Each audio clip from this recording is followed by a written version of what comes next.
நான் வணக்கம். பாத்தீங்கன்னா இது உங்கள் ஸ்ரீ சக்தி டெக்ஸ். நம்ம வந்து பாத்தீங்கன்னா நம்ம இளம்பில லோ ரேஞ்சஸ் பட்டு சாரீஸ் வந்து பாக்குறோம் பாருங்க. இதோட சாரீஸோட முந்தி பிளவுஸ் எப்படின்னு சொல்லி ஒவ்வொரு மாடல்ஸ் நான் உங்களுக்கு எக்ஸ்பிளைன் பண்றேன். இதுல பிரைஸ்ல எவ்வளவு வருது? இது பிரைஸ் வந்து பாத்தீங்கன்னா 550 நம்ம கிட்ட வந்துட்டு 550. 550 கலர்ஸ் பாருங்க எப்படி நீட்டா இருக்குன்னு சொல்லிட்டு.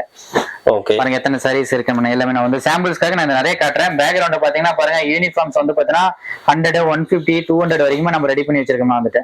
டைரக்டா நம்ம ஷாப்ல வந்து எடுக்கலாம். ஆமா, நான் டைரக்டா வந்து நீங்க எடுக்கலாம் வந்துட்டு. நம்ம வந்துட்டு நீங்க டைரக்டா வந்து பல்க் ஆர்டர் எடுக்கும் போது வந்து பாத்தீங்கன்னா நம்ம ரேட் வந்து பாத்தீங்கன்னா நம்ம நெகோசியேஷன் பண்ணி கொடுக்கலாம். அதாவது யூனிஃபார்ம் செட்ஸ் அப்படிங்கும் போது இந்த மகளிர் தினத்துக்காக நம்ம வந்து ஆஃபர் கொடுத்துருக்கோம். நான் வந்துட்டு கீழே இருக்கிறது எல்லாமே ஒவ்வொரு மாடலும் ஒவ்வொன்று மட்டும் தான் வச்சிருக்கேன் வந்து பாத்தீங்கன்னா. இதுல 3 கலர்ஸ் இருக்கு. இவ்வளவு மாடல்ஸ் வந்து நம்ம ரெடி பண்ணிருக்குங்கிறதுக்காக உங்களுக்கு எல்லாமே காட்ட முடியாதுனால கீழே அடிக்கிட்டேன். இங்க பாருங்க ஒரு சாம்பிள்ஸ்க்காக நம்ம ஒரு 4-5 செய்து வந்து ஓபன் பண்ணி காட்டுறோம். எல்லாமே சேம் பிரைஸ். எல்லாமே சேம் பிரைஸ்னா இந்த ரூம்ல இருக்கிறது எல்லாமே இந்த ஒரு கலெக்ஷனுக்காக மட்டுமே இந்த ரூம் அலோகேட் பண்ணிருக்கு. சரிங்களா?